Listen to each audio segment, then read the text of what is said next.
এখন আমার হাতে যেটা দেখতে পাচ্ছেন এটা হচ্ছে আখের গুড়ের শরবত। আখের গুড়টা আমরা এই ছোট্ট বাটিতে ভিজিয়ে নিয়েছিলাম, এটাই এখন ছাগলের পানির মধ্যে মিশিয়ে দেওয়া হলো। তো এই তীব্র গরমে এটা কিন্তু ছাগলের জন্য বেশ উপকারী। আপনারাও কিন্তু এই আখের গুড়ের শরবতটা দিতে পারেন, চাইলে মোলাসেসও দিতে পারেন, এবং ড্রাই মোলাসেস যদি পান সেটা আরও বেটার হয় ছাগলের জন্য। আমাদের অবশ্য আরও বেশি পরিমাণ প্রয়োজন, এতটুক পানি কয়েকটা ছাগলে খেয়ে নেবে, তারপর আমরা আবার সেটি দিব। সারা দেশেই কম বেশি তীব্র তাপপ্রবাহ চলমান। তো এই তীব্র তাপপ্রবাহে আমরা ছাগল খামার কিভাবে পরিচালনা করছি, ঠিক কোন সময় আমরা খাবারটা দিচ্ছি, এবং ছাগলকে এই গরমের হাত থেকে বাঁচাতে বা স্বস্তি দিতে আমরা কি করছি, এই সব নিয়েই আমাদের আজকের ভিডিও। তো চলুন ভিডিওটা শুরু করা যাক। আসসালামু আলাইকুম, ওয়েলকাম টু স্বপ্ন এগ্রো। আপনাদের সাথে আছি আমি বোরহানুদ্দিন। তো এই তীব্র তাপপ্রবাহের কারণে আমাদের ছাগলকে খাবার দেওয়ার টাইম টেবিল বলেন আর শিডিউল বলেন, সেটা একটু পরিবর্তন এনেছি। তো আজকের ভিডিওটা মোটামুটি সন্ধ্যা নাগাদ করা, এবং রাতেও ভিডিওর কিছু অংশ করা, আলোর পরিমাণ একটু কম থাকতে পারে। এখন ঘড়ির কাঁটায় প্রায় 5:30 ছুঁই। তো আমরা এই সময়টায় ঘাস কেটে বিকালের খাবার হিসাবে নিয়ে যাচ্ছি, যেটা অন্যান্য নর্মাল সময় হলে হয়তো বা 3টা থেকে 4টার মধ্যেই সেরে ফেলতাম।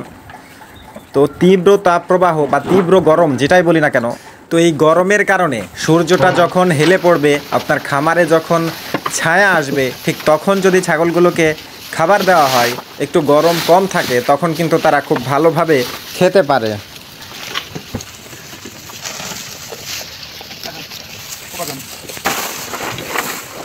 এই তীব্র গরমে আপনার ফার্মের ছাগলকে কাঁচা ঘাসের সরবরাহটা সর্বোচ্চ রাখবেন। কাঁচা ঘাসে প্রচুর পরিমাণ পানি থাকে, আর এই পানিটা কিন্তু ছাগলের জন্য খুব উপকারী।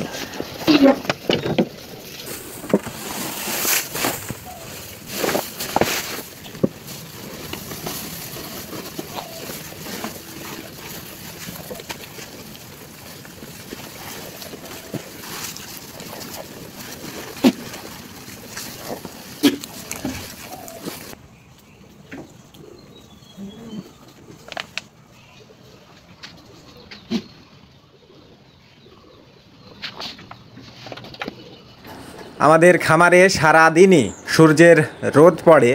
তো সূর্যের একটানা রোদ পড়ার কারণে আমরা খামারের কিন্তু কোনো কাজই আজ সারতে পারিনি। বিশেষ করে কয়েকদিন ধরে এইরকম আবহাওয়া চলমান। তো এইরকম আবহাওয়ার কারণে আমরা কিন্তু রোদ অবস্থায় খামারের কোনো কাজই তেমন করতে পারি না। যদিও রোদ অবস্থায় রোদের মধ্যেই অনেকটা ঘাস কেটে নিয়ে আসতে হয় আমাদের, তারপর কিন্তু আমরা অনেকটাই ক্লান্ত অনুভব করি, এবং এই রোদের মধ্যে খামারটা আর পরিষ্কার করা হয়ে ওঠে না। তো আমরা এই সন্ধ্যা নাগাদ খামারটা পরিষ্কার করার জন্য প্রস্তুতি নিচ্ছি। তো এত পরিমাণ রোদ পড়ে এখানে যে খামার পরিষ্কার করার আগে পানি না ছেটালে ধুলায় চারিদিকে অন্ধকার হয়ে যায়। তো আমরা প্রথমে পানি ছিটিয়ে দিচ্ছি। আপনার ছাগলের খামার যদি তীব্র রোদের মধ্যে হয়, তাহলে অন্তত হলেও দুপুর নাগাদ ছাগলগুলোকে একটু ছায়াযুক্ত স্থানে রাখার চেষ্টা করবেন, যেখানে গাছ আছে। টিনের চালা না, টিনের চালার নিচে অনেক গরম হয়ে থাকে। গাছের ছায়া, বিশেষ করে যেখানে গাছ আছে, এই ছায়াযুক্ত স্থানে যদি তাদেরকে পরিবেশ করে দেওয়া হয়, তাহলে ছাগলের জন্য একটা আরামদায়ক পরিবেশের সৃষ্টি হয়। ছাগল এমনিতেই প্রচুর পরিমাণ গরম সহ্য করতে পারে, তবে সহ্য ক্ষমতার উপরে কিন্তু তাদেরকে গরম লাগানো মোটেই ঠিক নয়। ওরাও জীব, ওদেরও প্রাণ আছে, ঠান্ডা গরমের অনুভূতি ওদেরও আছে। সুতরাং অনেক বেশি পরিমাণ গরম যেখানে, আপনার ছাগলগুলোকে সেখানে রাখার চেষ্টা করবেন না। একটু গাছের ছায়াযুক্ত স্থান, যেটা ঠান্ডা ঠান্ডা আবহাওয়া, তো সেখানে রাখার চেষ্টা করবেন।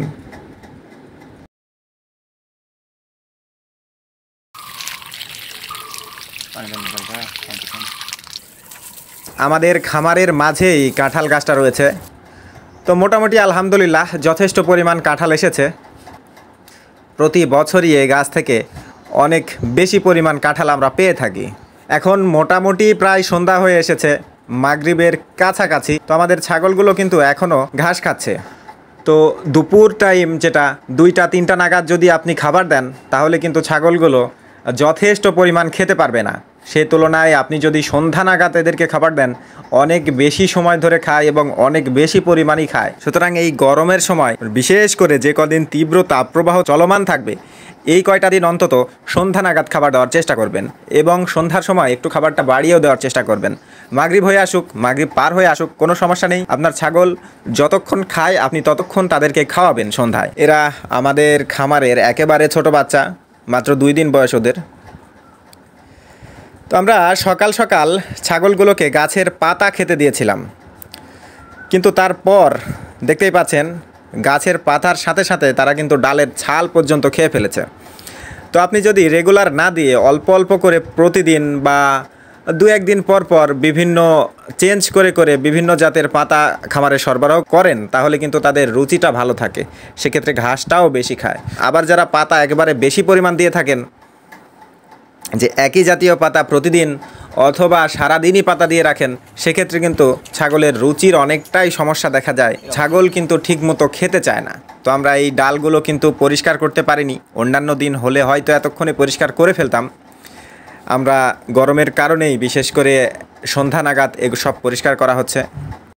এখন মোটামুটি রাত নেমে এসেছে, মাগরিবের আজান ইতিমধ্যেই পার হয়ে গেছে, বেশ কিছুক্ষণ হলো। আমাদের খামারের লাইটগুলো সব অন করে দেওয়া হয়েছে চারিদিকে।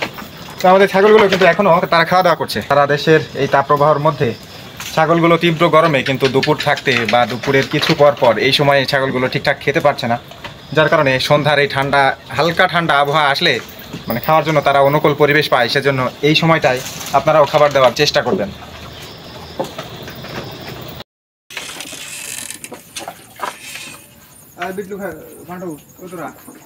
এখন কিন্তু অনেক রাত হয়ে এসেছে, শুনতেই পাচ্ছেন এশার নামাজের আজান দিচ্ছে। তো এই সময় কিন্তু আমাদের ছাগলগুলোর খাওয়া দাওয়া শেষ হলো। এখন এগুলোকে আমরা তাদের ঘরে নিয়ে যাব। ওদেরকে ছেড়ে দিলে ওরা কিন্তু আপনা আপনি এখন ঘরে চলে যাবে। তো হুড়োহুড়ি করেই তারা ঘরে যায়।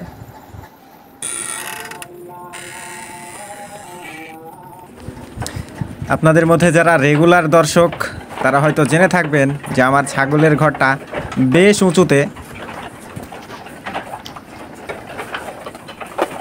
উচ্চতা মানুষের জন্য প্রবলেম হলেও তাদের জন্য কিন্তু কোনো ব্যাপারই না, তারা কিন্তু হুড়োহুড়ি করেই ঘরে উঠে পড়ছে।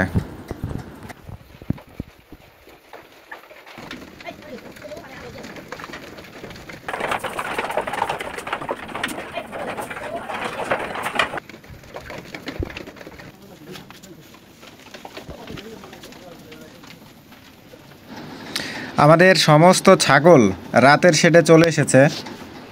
ছাগলের পর্দা কিন্তু চারিদিকেই উঠিয়ে রেখেছি। এই গরমের মধ্যে দিন রাত 24 ঘন্টায় ছাগলের ঘরের চারিদিকের পর্দায় কিন্তু ওঠানো থাকবে। আমরা আমাদের সুবিধার্থে কিছু ফ্যান ব্যবহার করেছি। এগুলো যে শুধুমাত্র ছাগলের জন্য বিষয়টা তা না। আমরা যখন ছাগলের খামারে কাজ করে থাকি রাতে বিশেষ করে আসি, তখন কিন্তু এই গরমের জ্বালায় আমরা নিজেরাই অতিষ্ঠ হয়ে পড়ি। তাই সেক্ষেত্রে আমরা কিছু ফ্যান লাগিয়ে রেখেছি। যাদের খামারে টিনের চালাটা অত্যন্ত কাছাকাছি তারা কিন্তু সিলিং ফ্যানের ব্যবস্থাটা করতে পারবেন না। আমরা আমাদের খামারটা পরিকল্পনার বাইরে গিয়ে করেছিলাম। আমরা খামারের পরিকল্পনায় ঘরটা শুরু করিনি, যার কারণে আমাদের খামারটা পুরোপুরি বৈজ্ঞানিকভাবে তৈরি করা সম্ভব হয়নি। এটা কিন্তু আমাদের খামারের একটা বড় ভুল বলা যায়। তো পরিকল্পনা প্ল্যান কোনো কিছু না থাকার কারণেই এটা হয়েছে। তো যারা নতুন খামার শুরু করতে চাচ্ছেন তারা কিন্তু এই বিষয়টা লক্ষ্য রাখবেন। আপনার খামারের টিনের চালা যদি হয়, তো টিনের চালার উচ্চতা যদি 6 ফিট হয় তাহলে কিন্তু আপনার খামারটা হয়ে যাবে। কিন্তু আপনাদের তীব্র গরমে এই সমস্যায় পড়তে হবে। আপনি চাইলেই একটা সিলিং ফ্যান ব্যবহার করতে পারবেন না, বা আপনার খামারের দিনের তাপমাত্রা অনেক বেশি পরিমাণ থাকবে। তাই ছাগলগুলো দিনে সেখানে রেস্ট নেওয়ার মতো কোনো উপযুক্ত স্থান হিসাবে তৈরি করতে পারবেন না। তাই যারা নতুন ছাগলের ঘর করছেন তারা চেষ্টা করবেন পরিকল্পনা মাফিক ঘরটা করার জন্য, যেন সব দিক থেকেই আপনারা সুবিধাটা নিতে পারেন। দেখুন, সুবিধা সহ যদি কোনো কাজ করা হয় তাহলে সেই কাজটা সবচেয়ে ভালো হয়। তো এই ফ্যানগুলো যদি সন্ধ্যা নাগাদ অন করে দেওয়া যায় তাহলে ওরাও কিন্তু খুব ভালোভাবে ফ্যানের বাতাসটা নিয়ে থাকে, সেটা আপনারা দেখতেই পাচ্ছেন। তো আমাদের ফ্যানগুলো অন করে দিলে এরাও কিন্তু খুব ভালোভাবে বাতাসটা নিয়ে থাকে। যদিও এদের বয়স খুব বেশি না, এরা বাচ্চা ছাগলের একটু উপরে, কিছুদিনের মধ্যে বিক্রির উপযুক্ত হবে। তো প্রচণ্ড গরমে এরাও কিন্তু অতিষ্ঠ হয়ে উঠছে। আমাদের খামারে নতুন ব্রিডিং সিজন শুরু হয়েছে আলহামদুলিল্লাহ। ইতিমধ্যেই আমরা 6টা বাচ্চা পেয়েছি, যার মধ্যে 3টা এখানে রয়েছে। তো রাতে বাচ্চাগুলোকে কিন্তু মা থেকে আলাদা করেই রাখি আমরা, এবং মা থেকে আলাদা করে রাখাটাই উচিত। এর কারণ হয়তো অন্য আরেকটা ভিডিওতে আলোচনা করব। আজকের ভিডিওটা এমনিতেই অনেক লম্বা হয়ে গেছে। আমাদের চ্যানেলের সাথে থাকলে পরবর্তী কোনো ভিডিওতে আপনাদেরকে জানাবো। আমাদের ছাগলগুলোকে তাদের রাতের শেডে উঠিয়ে রাখার পর আমরা ছাগলের ঘরটা পুরোপুরি পরিষ্কার করে ফেলেছি। তো আমরা ময়লার ভ্যানে ময়লাগুলো উঠিয়ে নিয়েছি। এখন এগুলো চলে যাবে যেখানে ময়লা পচানো হয়, গ্রাম্য ভাষায় যেটাকে পাউশপালা বলে থাকি, তো সেখানে এগুলো চলে যাবে।